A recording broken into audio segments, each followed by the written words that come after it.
What if I told you there was one man, no money, no army, no education, no connections, nothing, and this one man took control of an entire continent, not with tanks, not with bombs, not with soldiers, just with his voice, just with his words, just with the way he made people feel. In 1922, a 33-year-old man stood on a small stage in Munich, Germany. Nobody knew his name. Nobody cared about him. People were just sitting there eating and drinking, not even paying attention. But something happened that night.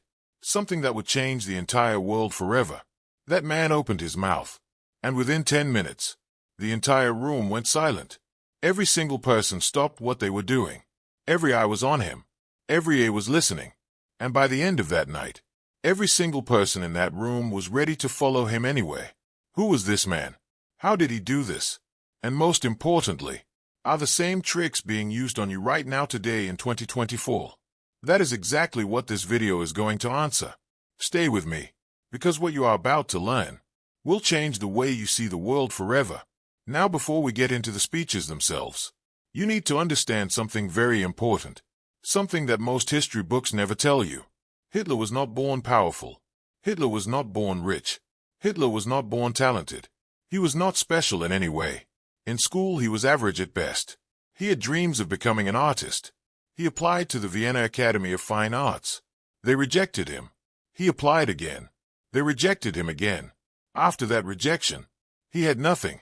No career, no money, no home. He ended up on the streets of Vienna, sleeping in homeless shelters, standing in lines for free soup, wearing clothes that other people had thrown away. This was Adolf Hitler, a homeless nobody, completely invisible to the world. But here's where everything changes. While he was living on those streets, while he was hungry and cold and forgotten, he was watching. He was studying. Not books, not universities. He was studying people. He would go to political meetings. He would stand in the back and watch the speakers. He would ask himself one question over and over again. Why do some speakers make people fall asleep, and other speakers make people go crazy with emotion? What is the difference? What is the secret? And he became obsessed with finding that answer. He would go home to his tiny room, stand in front of his mirror, and practice for hours. Not his words, his face, his hands, his eyes, the way he moved his body. He studied how different expressions made people feel different things. He took it completely seriously, like a scientist running experiments. He even had photographs taken of himself, making different dramatic expressions, so he could study them and improve. He was literally engineering himself, building himself from nothing into a weapon. And while he was doing all of this, Germany was falling apart. World War I had just ended, and Germany lost. But it was not just a normal loss. Germany was completely destroyed.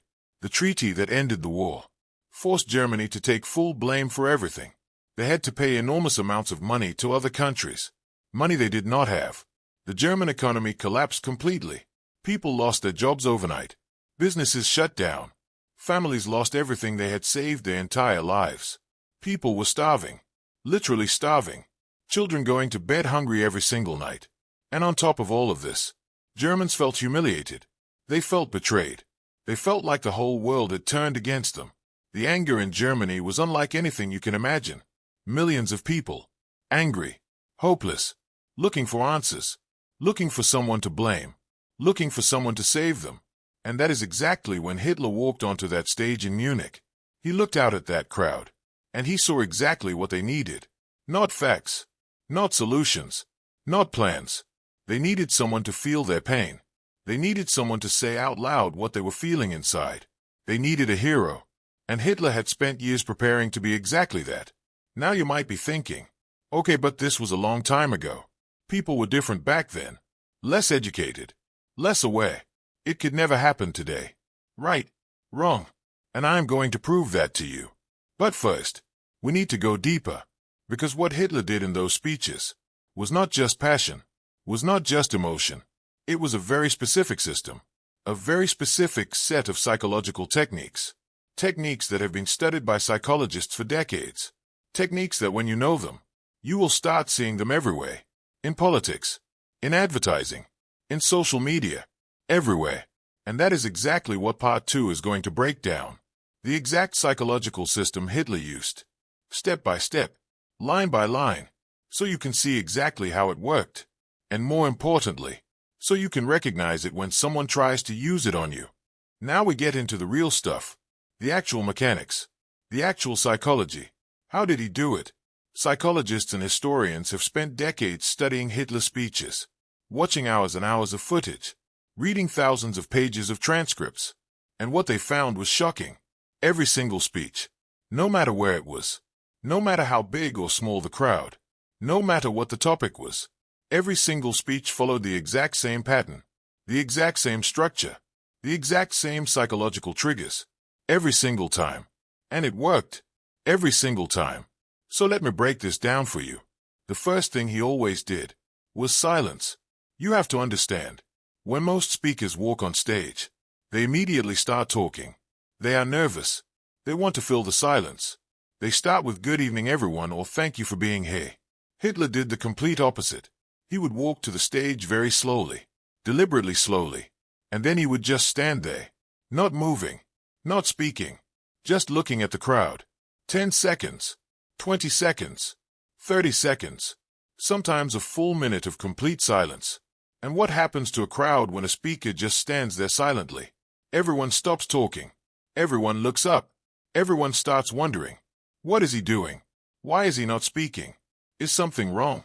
The entire room focuses completely on that one person. And then, very quietly, almost whispering, he begins. Slow, calm, almost gentle, and then gradually, so gradually you almost don't notice it happening. The energy starts to rise. The voice gets louder. The words come faster. The emotion builds and builds and builds, until suddenly he is at full explosion. Voice cracking, fist slamming, the whole crowd screaming. This technique has a name. Psychologists call it pacing and leading. You start where the audience is. Calm, quiet, uncertain. You match their energy completely, and then you slowly, pull them somewhere else entirely. By the time they realize where they are, it is too late. They are already there. They are already feeling exactly what you want them to feel. This is not magic. This is not charisma. This is a learnable technique. And Hitler had practiced it thousands of times in front of that mirror. Now the second technique. This one is even more powerful. Every single speech, without exception, had a villain, an enemy, someone to blame. Now why is this so important? Because of something very fundamental about human psychology. When people are suffering, when people are angry and hopeless and scared, they do not want complicated explanations. They do not want to hear about economic policies and international trade agreements. They want one thing. They want to know who did this to them. Germany was destroyed after WW1. The economy was gone. People were starving. The anger was already there. Massive. Overwhelming. All Hitler had to do was give that anger a direction. And he did it with one simple shift in language. Instead of saying, "I will fix Germany," he said they destroyed Germany.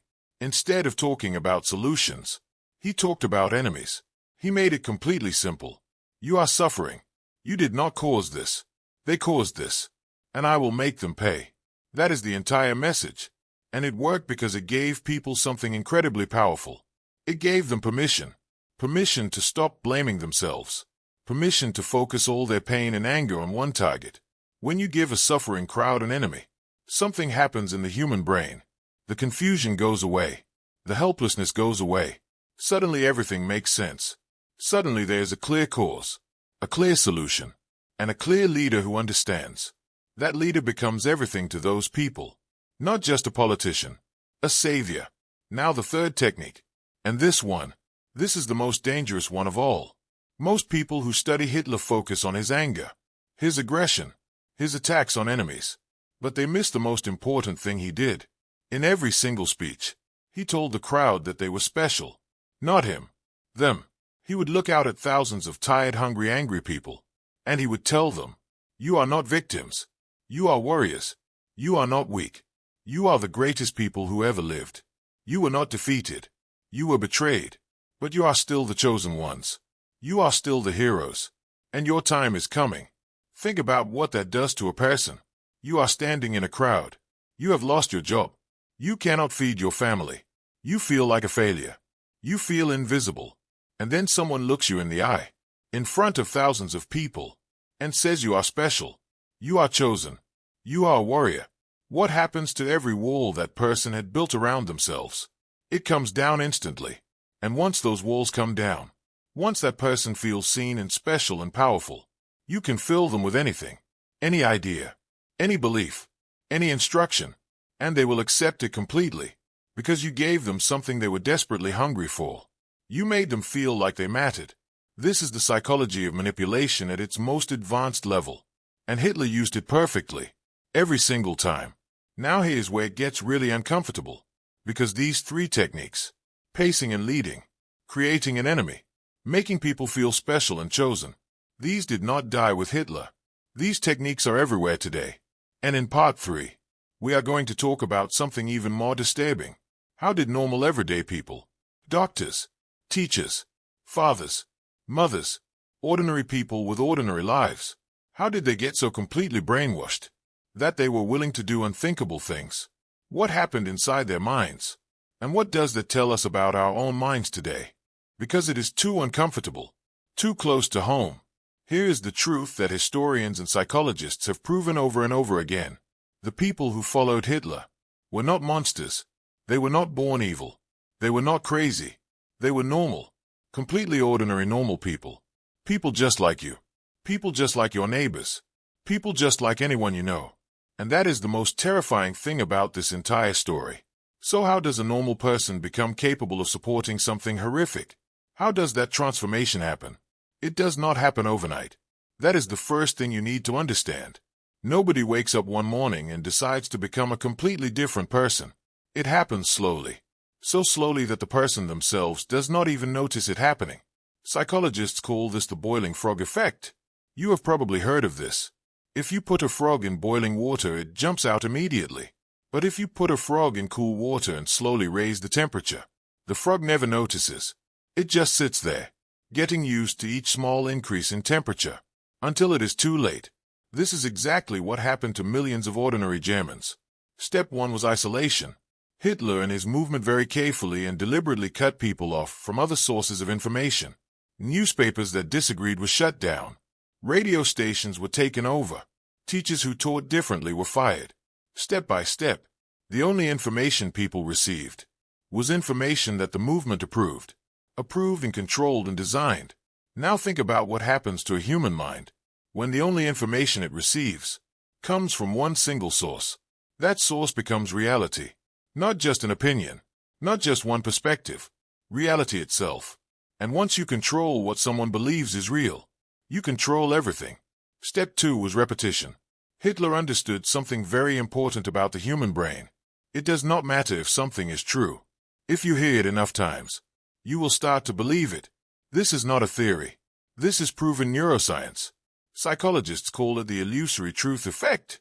When we hear something repeated over and over again, our brain starts to process it as familiar, and familiar feels like true. So the same messages were repeated. Every speech, every newspaper, every radio broadcast, every poster on every wall. The same ideas, the same enemies, the same promises, over and over and over again, until people did not just believe these things. They felt them in their bones. Step 3 was community.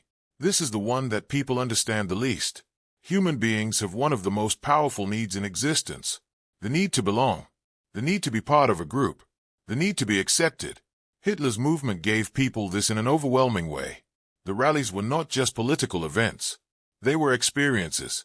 Hundreds of thousands of people together. Same uniforms. Same songs. Same chants. Same beliefs. Same enemy. Same hero.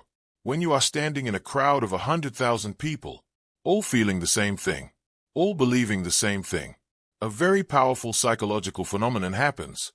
Your individual identity starts to dissolve. You stop thinking as an individual. You start thinking as part of the group, and the group's beliefs become your beliefs, automatically, without you even choosing it. Psychologists call this de-individuation, and it is one of the most powerful forces in human psychology. Now here is the question you should be asking yourself right now. Could this happen today? With social media algorithms, showing you only content that confirms what you already believe. With online communities where everyone agrees with each other, with influencers and leaders who tell you that you are special and chosen, and everyone else is the enemy. Is this really so different? I am not saying it is the same. I am saying the psychological mechanisms are identical. And in part 4, we are going to talk about the moment, the exact moment, when people started to wake up, when they started to realize what had happened to them, what broke through the brainwashing, and what it cost them to see the truth. There is a question that historians get asked more than any other question about this period. When did people realize? When did ordinary Germans understand what was really happening? When did the spell break? And the answer is complicated and deeply human, because the truth is, different people woke up at different times. And for many, the waking up came far too late. The first cracks appeared early. Even in the mid-1930s, there were Germans who felt something was wrong.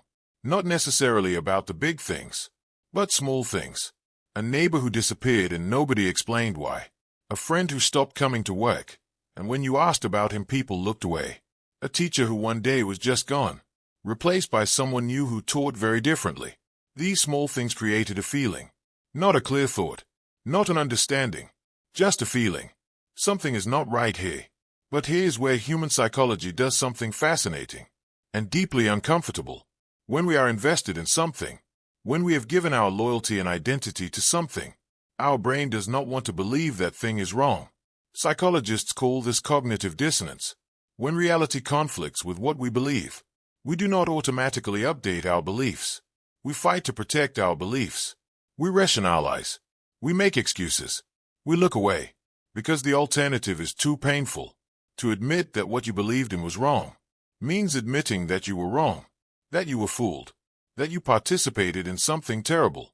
Most people would rather avoid that pain than face the truth. And so millions of people kept their eyes closed, even when the signs were everywhere, even when the evidence was impossible to ignore. They found ways to not see it. But for some people, the moment of truth came anyway. For soldiers it often came in the field, when the reality of what they were doing hit them directly, when it was not abstract anymore, when it was right in front of their eyes. For civilians it often came when the war started going badly, when the bombs started falling on German cities, when sons stopped coming home, when the promises turned to ash, when the man who had told them they were chosen and special and invincible could no longer hide the reality of what he had led them into. And for many people, that moment of waking up was one of the most devastating experiences of their lives, not just because of what was happening around them, but because of the internal realization. I believed this. I followed this. I cheered for this. I gave everything I had to this. And it was all a lie. There is testimony after testimony from ordinary Germans after the war. People describing that moment of realization, the shame, the horror, not just at what had happened, but at themselves, at how completely they had been taken in, at how they had let it happen. A German professor who had been a strong supporter wrote after the war, "We had been drunk, completely drunk on words and feelings and belonging, and when we finally became sober, we could not recognize what we had become." This is what manipulation at this level does. It does not just change what you think, it changes who you are. And coming back from that is one of the hardest things a human being can do. Now, you might think this part of the story is over, ancient history, safely in the past. But I want you to hold that image in your mind. That German professor, waking up, looking around at what had happened, asking himself how he had let it happen. Hold that image, because in part 5, we are going to look at the world right now, today, and I am going to show you something that might be very uncomfortable to see. Everything we have talked about in this video, the psychological techniques, the manipulation, the brainwashing of ordinary people, the slow erosion of reality. You might think this is history. You might think this is about one man in one country a long time ago. But I need you to understand something. The human brain has not changed, not even slightly. The same psychological vulnerabilities that existed in 1930s Germany exist in every human being alive today, including you, including me. The need to belong, the need for an enemy to blame, the need to feel special and chosen, the vulnerability to repetition, the tendency to protect our beliefs even when reality contradicts them. All of this is still hay. All of this is still being used. Right now. Today. Let me show you exactly what I mean. Think about the algorithm on your phone. Every time you watch a video, every time you click on something, the algorithm learns what keeps you watching, what keeps you engaged, what makes you feel something, and it feeds you more of that. Only that. Nothing that challenges it. Nothing that contradicts it. Just more and more of exactly what confirms what you already believe. Sound familiar? That is the isolation technique. The same one used in 1930s Germany. Just digital. Think about how political content works today. On every side. Every single piece of political content, regardless of which direction it comes from, has an enemy. Them. The other side. The people who are destroying everything. The people who are to blame for all your problems. Sound familiar? That is the enemy creation technique. Exactly the same. Just different faces. Think about the communities that form online. The feeling of belonging that comes from being part of a group that all believes the same thing. The feeling of being special. Being awake when others are asleep. Knowing the truth that others cannot see. Being chosen. Sound familiar? That is the third technique. The same one that filled those stadiums in Germany. Just on a screen. Now I want to be very clear about something. I am not comparing any specific politician or movement today to Hitler. That is not the point of this video. The point is much simpler. And much more important. The techniques exist. They are real. They work on human beings. They have always worked on human beings. And the only protection against them is knowing they exist. The people in 1930s Germany who were least affected by the manipulation were not smarter, were not better, were not more moral. They were simply more aware. They had studied history. They understood propaganda. They knew what these techniques looked like. And so when they saw them being used, they recognized them. And recognition is everything. You cannot resist something you cannot see. But once you can see it, once you know what pacing and leading looks like, once you know what enemy creation sounds like, once you know what the chosen people narrative feels like, you have a choice. A real choice. That most people never get. Because most people never learn this. This is why history matters. Not as a list of dates and names, but as a mirror. A mirror that shows us what human beings are capable of. What we are vulnerable to. What we must watch for. In ourselves. In our leaders. In the information we consume every single day. That German professor I mentioned in part 4. The one who woke up and asked himself how he had let it happen. He spent the rest of his life teaching this. Teaching young people about propaganda. About manipulation. About the psychology of crowds. He said one thing that has stayed with historians ever since. He said, the most dangerous person in the world is not the manipulator. The manipulator is just doing what manipulators do. The most dangerous person in the world is the one who refuses to believe they can be manipulated. Because that person has no defense at all. So what do you do with everything you have learned in this video? First, question everything. Not with paranoia, but with curiosity. When you feel a strong emotion from a piece of content, pause. Ask yourself, who made this? What do they want me to feel? What do they want me to do? Second, seek out information that challenges your beliefs. Not to change your beliefs necessarily, but to test them. Real beliefs get stronger when challenged. Manipulated beliefs fall apart. Third, be very careful of any leader or movement or community. That tells you that you are special and chosen. And everyone who disagrees with you is the enemy. That combination, every single time in history, has led somewhere very dark. You just watched a 40-minute video about one of the darkest places it ever led. Remember that. The most powerful thing you can do is stay awake. Not just physically, but mentally, emotionally, critically. Stay awake. Because the speech is always happening somewhere. The only question is whether you can hear it for what it really is. Thank you for watching this entire video. If this made you think, share it with someone who needs to see it.